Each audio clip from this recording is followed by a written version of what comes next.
కావ్య రాజ్యాల మధ్య గొడవల కారణంగా డల్లుగా ఉన్న అప్పుని ధాన్యలక్ష్మికి చూపిస్తుంది రుద్రాణి. నువ్వు జాగ్రత్త పడుకుంటే అబార్షన్ కావ్య కాదు అప్పుకైపోతుంది అని హెచ్చరిస్తుంది. దాంతో కళ్యాణ్ని పిలిచి అప్పుని బయటికి తీసుకెళ్లమని చెప్తుంది ధాన్యం. తల్లి మాట ప్రకారం అప్పు రాను అంటున్నా వినకుండా ఆమెను బయటికి తీసుకువెళతాడు కళ్యాణ్. రాజ్ మనసులో నిజం రాబట్టాలని విడాకులకు ఏర్పాట్లు చేయమని లాయర్ తో ఫేక్ కాల్ మాట్లాడుతుంది కావ్య. అది విన్న అప్పు బాధపడుతూ మళ్లీ లోపలికి వెళ్లిపోతుంది. అప్పును చూసిన ధాన్యలక్ష్మి తిరిగి వెనక్కొచ్చేయడంతో ఏం జరిగింది అని అడుగుతుంది. కావ్య ఎదురవడంతో అప్పు బాధపడుతూ వచ్చేసింది అని రుద్రాణి చెప్తుంది. విడాకుల గురించి రాజ్ కావ్యల మధ్య గొడవ జరుగుతుంది. విడాకులు ఇచ్చేస్తానని, ఎక్కడ సంతకాలు పెట్టాలో చెబితే పెట్టేస్తానని రాజ్ తెగేసి చెప్పడంతో అప్పు కళ్ళు తిరిగి కింద పడిపోతుంది. నీ వల్లే అప్పుకి పరిస్థితి వచ్చింది అని కావ్యను పక్కకు నెట్టేస్తుంది ధాన్యలక్ష్మి. అప్పుకి స్ట్రెస్ బాగా పెరిగిపోయిందని, ఈసారి హార్ట్ అటాక్ వచ్చే ప్రమాదం ఉందని డాక్టర్ చెప్పడంతో కళ్యాణ్ ధాన్యలక్ష్మి షాక్ అవుతారు.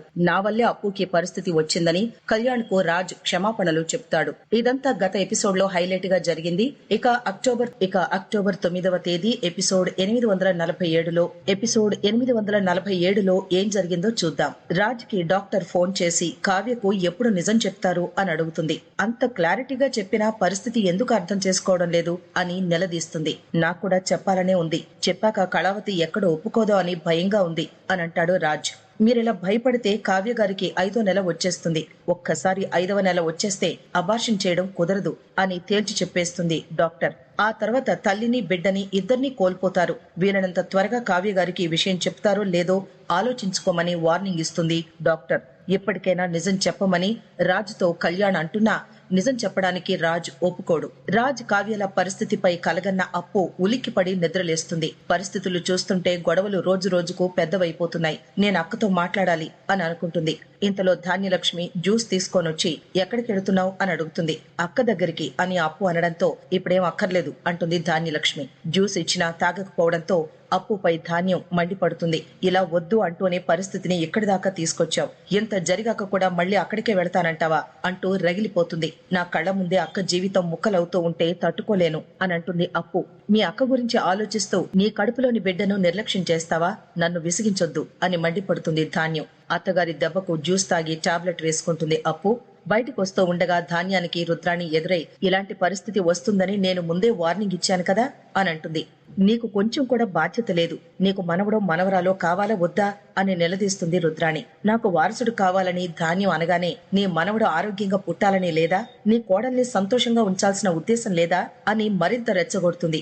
ఇంట్లో ఇన్ని గొడవలు జరుగుతూ ఉంటే సైలెంట్ గా ఉంటావా అని మండిపడుతుంది రుద్రాణి. ఒంటరిగా బాధపడుతున్న కావ్యను ఇందిర, అపర్ణ ఓదారుస్తారు. అప్పుకి పరిస్థితి రావడానికి కారణం నేనే. నా బిడ్డను ఆయన వద్దన్నప్పటి నుంచి ఈ ఇంట్లో గొడవలు జరుగుతూనే ఉన్నాయి అని అంటుంది కావ్య.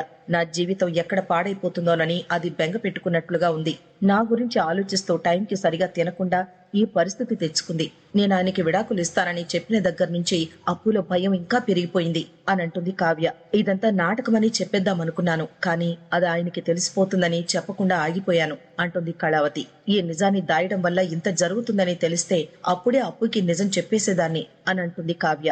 ఎప్పటికైనా అప్పుకి నిజం చెప్పేస్తాను అని కావ్య వెళ్లబోతూ ఉండగా ఇందిర అడ్డుకుంటుంది. నా మనవుడు ఇప్పుడిప్పుడే కాస్త భయపడుతున్నాడు, ఇలాంటి టైంలో నువ్వు అప్పుకి నిజం చెప్తే వాడికి కూడా తెలుస్తుంది అని భయపడుతుంది. తెలిసినా పర్లేదు, నా కారణంగా నా చెల్లెలిలా అయిపోతూ ఉంటే చూస్తూ ఉండలేను అని అప్పు దగ్గరికి బయలుదేరుతుంది.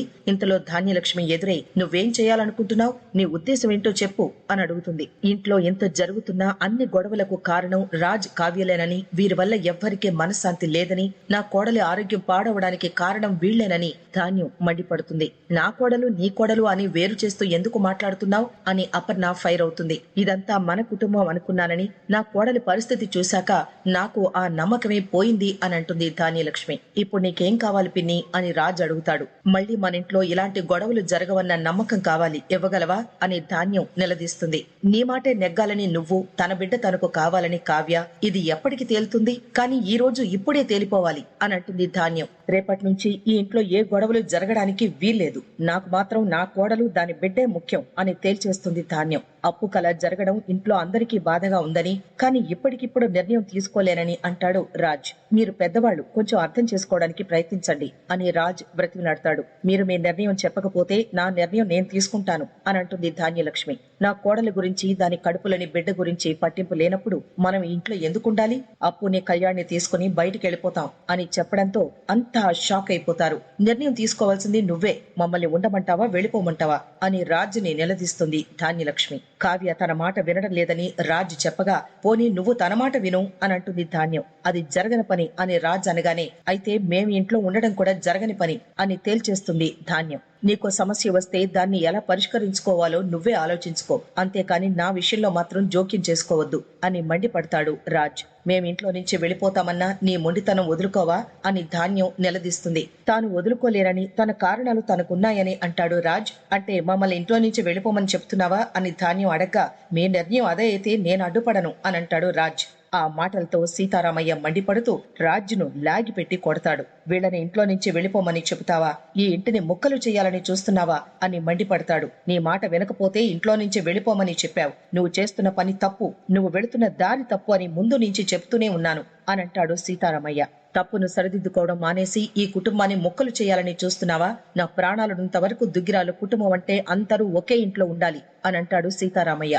కుటుంబం అన్నాక వాళ్లకు నచ్చనివి జరుగుతూ ఉంటే గొడవలు చేస్తారని, ఇంటి బాధ్యతలు తీసుకున్న నువ్వు వాళ్లకు నచ్చే విధంగా ప్రవర్తించాలి, లేకపోతే వాళ్ళని ఒప్పించాలి అని అంటాడు. ఏ చిన్న గొడవ జరిగినా ఎవరి పాటికి వాళ్ళు వెళ్ళిపోతే ఇక కుటుంబం అన్న పదానికి అర్థమేంటి? నువ్వు చేస్తున్నది తప్పని అందరూ అంటున్నారు, దానికి నీ సమాధానం ఏంటి అని సీతారామయ్య ప్రశ్నిస్తాడు. కడుపు తీయించుకోమంటే ఏ ఆడది ఒప్పుకుంటుంది? ఈ ఇంట్లో అందరి కోసం ఎంతో కష్టపడ్డానని, ఇంతమంది వద్దు అంటున్నా నేను ఇలా ఎందుకున్నానో ఎవ్వరూ అర్థం చేసుకోవడం లేదేంటి? ఎవ్వరూ అర్థం చేసుకోవడం లేదెందుకు అని అంటాడు రాజ్. నాకిప్పట్లో ఏ బిడ్డ వద్దు, కళావతిని మీరే ఒప్పించాలి అని చెప్పి వెళ్ళిపోతాడు. ఇంతటితో ఎపిసోడ్ ముగుస్తుంది.